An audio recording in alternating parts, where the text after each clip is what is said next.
Have you ever wondered what might be lurking in the shadows of your own home? Get ready to dive into true stories that unveil the darkest side of domestic life.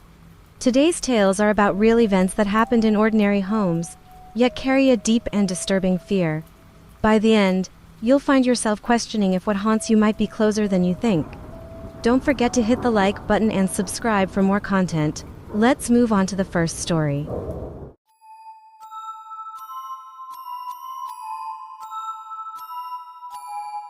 I grew up in the countryside, where there wasn't much to do. If you enjoyed looking at trees and fields and spending a lot of time alone, it was the perfect place. I left as soon as I got a car and enough money to move out. I'm not a nature hater, but I'd rather be in a big city any day. My parents don't own that property anymore. They sold it 5 years ago. To describe it, it was a 3-acre property. The house was pretty big, and there was a shed in the back. I was 13 years old when this happened. My parents often left me alone at that age, trusting me because I matured early and had responsibilities around the property. It was a weekend, and I was playing on my PS2 in the living room when, suddenly, a loud metallic noise came from outside, somewhere in the yard. I ran to every window I could to look outside and saw nothing until I got to the window overlooking the shed in the back. The door was wide open. I immediately went to grab the rifle from the cabinet and headed outside. I made my presence known by shouting, "Who's out there?" but got no response. When I reached the door, I warned that I was armed before peeking inside. There were a lot of things in there, from the lawnmower to the ATV, along with countless gardening tools. Someone could easily be hiding behind any of those things, even though I was a kid who didn't scare easily. At that moment, I felt really uneasy.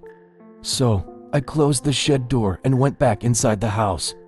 I locked the door and sat by the window for a long time, watching the shed, waiting for the door to open at any moment. That door was heavy and impossible to open by itself. It was a fact that someone came and opened it. If they were still inside the shed, I didn't know. I decided to call my dad and ask his opinion. I went to the kitchen, picked up the landline, and called my dad's cell phone. He didn't answer, so I left a voicemail. This was back when leaving a voicemail was still necessary because texting wasn't common. After that, I went back to sit by the window, but now I put on a TV show in the background to make this less monotonous. I took the phone with me. I was almost ready to give up when I heard creaking sounds coming from upstairs. My heart was now in my throat. I had to ask myself the big question: was I just scaring myself, or was there really someone there? I had a serious guard dog mentality. Even though I didn't love that place, I saw it as mine, my family's, and felt the need to protect it. But I was in over my head. I grabbed the rifle again and went up the stairs. I didn't say anything because drawing attention would only make a possible intruder know I heard them. I reached the top of the stairs and turned on the hallway light. There were 5 doors, all closed, for led to bedrooms and one to the bathroom. Each door had a gap big enough to see underneath. The noise I heard in the ceiling came from the side of the house where my parents' bedroom was, so I got on my knees and looked through the gap under the door. I saw 2 bare feet facing the other way. My stomach turned. The reality of the situation became much more real, and I realized I wasn't ready to threaten or, God forbid, shoot someone. I quickly got up and ran downstairs, hiding in the bathroom to call my dad. He still didn't answer. I left another voicemail and called again, but he wasn't picking up. He must have left his phone somewhere. Finally, I called 911, as I should have done from the start, and whispered into the phone, detailing exactly what was happening. They told me to stay quiet in the bathroom and not say anything. I heard footsteps coming down the stairs and approaching the bathroom door, as if whoever it was knew exactly where I was. The footsteps stopped outside the door, and there was a brief pause before a deep voice said, "I saw you in there, kid." I still remember that voice and those words so clearly. If I heard that voice today, I'd recognize it immediately. I almost wanted to cry out of fear. I disobeyed what the operator told me and spoke, shouting clearly, "I'm on the phone with the police right now, and I have a gun." I put the operator on speaker while she asked me if I was okay. The man tried to open the door, and realizing it was locked, I heard him back away. The footsteps grew distant until it was silent, and then I heard the sound of a door slamming, the sound of the back door for sure. I felt a huge sense of relief and waited for the police to arrive. When they got there, it felt like a £1,000,000 weight had been lifted off my shoulders. After a thorough inspection of the house, confirming the man had left, they asked if there was somewhere else I could stay that night, and I said yes, at my uncle's house. We called my uncle, who came over and spoke with the police, then took me to his house. What haunts me most is that it was my fault. I could have prevented this. I left the door unlocked when I went to check the shed, and it was clearly then that the man just walked right into the house. Even with a gun in my hands, I didn't feel safe. It was truly the most horrifying experience of my life.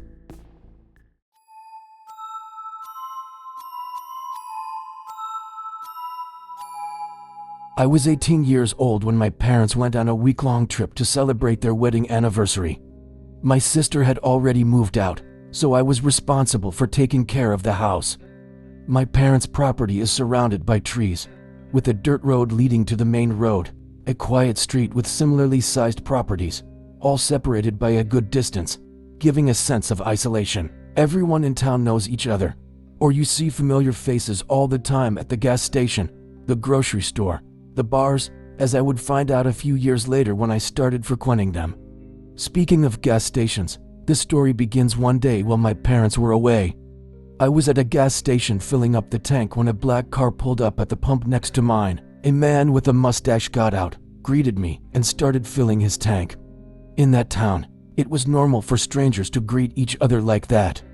He locked the nozzle into the gas tank and then walked over to my side of the pump and asked, "Excuse me, do you know how to get to the interstate from here?" I helped him as best as I could. He took out a notepad and started writing down the directions. I thought it was odd that he wasn't using his phone like anyone else would. He thanked me and asked if I was from the area. I said yes, that I had grown up there. He mentioned he was from out of town, but didn't specify where. Then he went back to the other side and put the nozzle back on the pump. He asked my name and said it was a pleasure to meet me. I told him my name was Julia, and he commented that it was a lovely name. Then he got into his car while I got into mine as well. I left first and turned left to head back home. It was only a few minutes of driving before I reached the entrance to our garage. I slowed down, turned on the signal, and turned right to enter the property. It was at that moment that I noticed the car behind me was the same black car. It passed me as I entered the garage, heading in the completely opposite direction of what I had indicated to reach the highway. He didn't slow down or anything, so it seemed like he had just forgotten the directions I gave him and took the wrong way. I went inside and continued with my day, doing my things. I think it was that night that I was heading out to meet my friends. When I left the house and walked toward my car, I heard footsteps nearby. As I mentioned, the house is surrounded by trees. It was the middle of summer, so it could have been any kind of animal. I didn't investigate. I just got into the car and left. When I came back a few hours later and walked from the car to the door, a male voice coming from somewhere in the woods called my name, "Julia." I felt a chill, looked around, and in a panic, quickly opened the door. I shut the door and sat on the couch trying to calm down. The neighbors knew my name, but the houses were not close to each other, so it would be odd for one of them to call me in such a scary way without identifying themselves. I decided to call my parents to tell them what happened. They said it was probably a neighbor and that he would probably knock on the door later. I didn't tell them about the encounter at the gas station. The next day, which was Saturday, I stayed at home for most of the day. Later that night, I went out again to meet my friends. After getting ready, I left the house, and as I walked to my car, I clearly heard someone call my name again, not too far away. This time, I didn't hesitate and ran back inside, locking the door. I called 911 and messaged my family. While doing that, two police officers showed up, looked around the property with their flashlights, and said to call again if it continued. I didn't feel much safer after that, as they didn't do much. I avoided leaving the house until the next day when I needed to go to work. I was a waitress at a nearby restaurant and was working the night shift. I left the house in broad daylight, paranoid, but fortunately, I didn't hear that voice again. Maybe the presence of the police car scared him off. After several hours of work, I was ready to go home and collapse into bed. I arrived at the property, parked the car in the front, and walked to the door, I stopped when I heard footsteps again, but this time they didn't sound like an animal. I stood on the porch for a second, waiting, and then that familiar voice yelled again, saying, "Julia, don't call the police again, dear." I shouted back, "Do you need help? Are you sick?" And I ran inside, called the police again. They came, searched the property once more, and then left. My parents suggested I stay at a friend's house that night, and I agreed immediately. They would be back the following night, so I would feel safer. My friend Amanda said I could stay with her, so I packed a bag and got ready to go. I looked through the windows to make sure everything was clear, left quickly, and locked the door as fast as possible, running to the car. When I turned the key in the ignition, I heard something right next to me, on the driver's side. There was a man with a mask trying to open the door. I couldn't even scream. I felt like I was choking as I got the car moving. He started banging on the window with his elbow.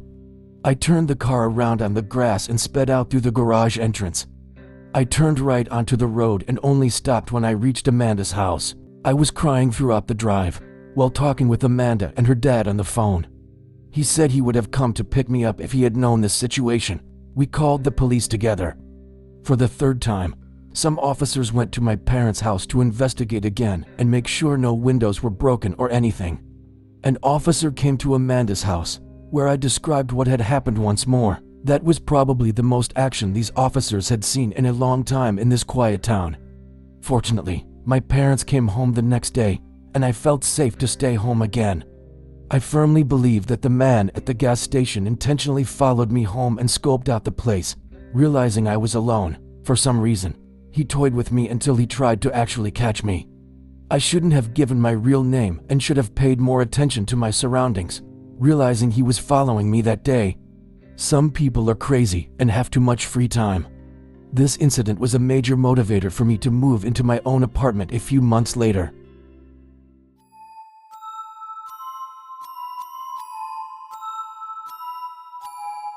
One night, I was home alone for a reason I don't remember. My whole family was out. I was 15 or 16 at the time and a huge gamer. I admit, I was obsessed with playing, sometimes spending 1 or 2 weekend nights gaming. This was just before the COVID pandemic started. I was playing on my computer, in my room on the first floor, when the doorbell rang twice. I rushed to the door, not wanting to stay away from the game for too long out of fear of losing. I got to the front door and asked who it was, as I always did when I was alone. A soft, faint voice on the other side said something I couldn't hear. It sounded like a woman. I opened the door, with the storm door still separating us, and saw an older woman on the other side, with a big smile on her face. She had her hands behind her back. I asked through the door if I could help her, and she said she needed to use a phone and asked if she could come in. Since I was a child, I had always been taught not to let strangers into the house, even if they were women. I felt very uncomfortable, not knowing how to refuse her, and directed her to the library, a few blocks away, as there would surely be a phone there. Deep down, I knew the library was closed at that time, but I just wanted that stranger to leave. She was still smiling, but what she said next didn't match her smile. She said it was very rude to send away an elderly woman asking for help. I responded in the only way I could think of, saying that my parents didn't allow strangers in the house. It was a house rule. I started closing the door slowly while saying sorry, and she stood there, unmoving, but still smiling at me. Although her smile didn't change, it suddenly seemed much more threatening. I was heading back to my room when the doorbell rang again. There was no way I was going to open the door again. That woman had been giving off a weird vibe from the start. Maybe something was wrong with her. Maybe she wasn't in her right mind. These were things I couldn't know, and maybe it was selfish of me to send her away, but I simply wasn't going to open the door to anyone when I was home alone. I went back to my game, but not long after sitting down, I heard something banging on the window. It was a metallic sound, like something was hitting the glass. The window was directly in front of my desk, and I had the blinds down, so I couldn't see what was making the noise, but I had an idea. My room was the only one with the light on in the house, and the horrible thought that it was the old woman doing that right before walking up to my window terrified me. I turned off the sound on my computer. At that moment, I didn't care about the game anymore. The metallic banging on the window continued. I basically thought screw this and went to another room in the house. I sat in the dark in the living room for a while until the doorbell rang again. That woman was harassing me now. I tried to convince myself that she wasn't a threat, just a crazy old lady who probably didn't know where she was. When she rang the bell a second and third time, I decided to open the door and ask if there was someone I could call to help her. But when I opened the door, there was a man on the other side. He looked about 10 years younger than her. He said through the storm door, "Have you seen my mother?" I replied that yes, she had come to my door a short while ago. He then apologized and said that she had dementia and had left the house. Suddenly, I felt bad, but he asked to come in for a minute, and again, I felt uncomfortable. Why did he need to come in? I said the same thing I had told the woman he claimed was his mother, that we could talk through the door. I said I thought she had gone to my backyard, because I heard something at my window. He said he could go around and check. He thanked me and walked down the path, and I thought he had gone to the backyard, but when I went to the back and looked through the back window, I saw no one, neither him nor his mother. All of this was very strange to me. I went to bed earlier that night, falling asleep with the TV on in the background, until I heard the clear sound of something hitting the window again. Something metallic was banging on the glass. I remembered the worried man and decided to try to help. I went to the window, lifted the blinds with my hand, and saw that woman outside my window, with that same scary smile. She was banging a kitchen knife against the glass. I closed the blinds and crawled back to bed. It didn't seem real. Shortly after, the doorbell rang about 4 times and the metallic banging on the window stopped. Everything seemed very suspicious, like a robbery attempt. I ignored the doorbell and stayed in bed, waiting for everything to pass. At that time, I didn't have a cell phone, and I wasn't very social, so I didn't want to call the police for some reason. I waited until everything finally stopped. The next morning, I called my dad and told him what had happened. He said I had been smart not to open the door. Everyone agreed that it seemed like a robbery attempt. Was that woman really suffering from dementia, and was the man really her concerned son? Maybe, but everything seemed very coordinated. Why did he also want to enter the house? How did he know she had specifically come to my house? Why did he never go to the backyard to look for her when I gave permission? Many unanswered questions lead me to believe that I avoided something terrible by not opening the door.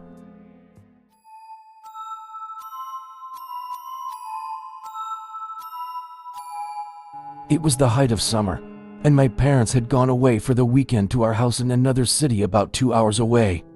For them, it wasn't a big deal to leave me alone for a few days. My mom had made shredded pork and pasta for me to heat up and eat whenever I wanted, and I had some money in case I wanted to order a pizza. Everything was calm, and on the first night alone, I stayed up until 3 a.m. playing games. I woke up very late the next day. When I checked my phone, it was already a little past 1 p.m. I had planned to play outside with my friends around 3, so I dragged myself out of bed and stumbled to the shower. I take really long showers, so when my parents are away, I go all out. I was in there for about 45 minutes scrolling on my phone when I heard one of the doors open. The bathroom is directly above the stairs leading to the back door, and that door makes a loud noise when it opens and closes, just like the front door. I froze immediately, as I should have been alone. I waited for about 2 minutes, trying to hear anything else. I thought it might just be the wind or that my parents had come back early. So I turned off the shower, wrapped myself in a towel, and slowly made my way down the stairs to check. Even though it was an old house and each step made a loud creak, I still went down slowly, trying to make as little noise as possible. It probably took me about 45 seconds to descend all 12 steps. When I reached the second to last step, before I could see the kitchen, I took a deep breath to calm myself. In my mind, I knew I was probably being stupid and dramatic. There was obviously nothing in the kitchen. There was no reason I shouldn't have heard another noise, and it didn't make sense for anyone to still be in the kitchen, even if they were thieves or something like that. After mentally scolding myself for being so scared, I laughed at myself for being so foolish and descended the last 2 steps normally, turning the corner into the kitchen. About 50 centimeters away from me, in the middle of the kitchen, was a man staring at me, completely still, with a huge smile on his face. What I remember most vividly is not his face or his smile, but his arms. They weren't just at his sides, he kept them in a strange and abnormal position. They were where they should normally be, but he had twisted them to the point where they were almost completely inverted, and he had lifted them slightly backward. It's hard to explain exactly what I mean. I don't know why it was so etched in my mind, but it was simply the most demonic and unnatural position I've ever seen. Honestly, I think I nearly had a heart attack right there. Looking back, I realize how terrifying that situation was, but at the time, I just took a step towards him and hit him with a punch as hard as I could to the chin, kind of pushing him to the floor. As soon as the punch landed, I ran back up the stairs, leaving my towel in the kitchen. With my heart racing uncontrollably, I ran to my room and locked the door behind me. I quickly shoved a chair against the doorknob, almost without thinking. I also immediately called 911, nearly crying. I told the operator what happened while sitting on the floor of my room, practically in the fetal position, staring at the door and praying for a police officer to arrive as soon as possible. I noticed that the light coming through the crack under the door had stopped. He was standing outside my door. There are no words to describe what I felt. I was frozen in fear, watching the shadow under the door change shape. I huddled, looking at the crack, praying that the man would leave. It felt like an eternity, while the 911 operator kept asking, "Hello, sir, are you there? Hello?" But I didn't want to make a sound, and even if I wanted to move my arms to bring the phone to my mouth, I don't think I could. Eventually, the light returned to the crack, and I heard the faintest footsteps, slowly creaking the wooden floorboards as he walked down the hallway. It was silent for minutes while I just huddled there, unable to speak. I heard knocks on the front door and the sound of two police officers entering my house. I finally felt safe and opened the door for the two who were there. I almost cried. Nowadays, my parents no longer leave me alone at home, thank God, and I check all the locks before going to bed. I still have occasional nightmares, and my heart starts racing whenever I see someone standing around, but I'm doing all right. I'm even working with sketch artists and on some identifications. The police never found out who was in my house, which gives me chills every time I look outside, half expecting to see him standing across the street, smiling under a streetlight. I have no idea what he wanted or who he was, but regardless, maybe it's for the best. Thanks for watching until the end. If you enjoyed the content, don't forget to leave a like and subscribe so you don't miss any new and terrifying videos.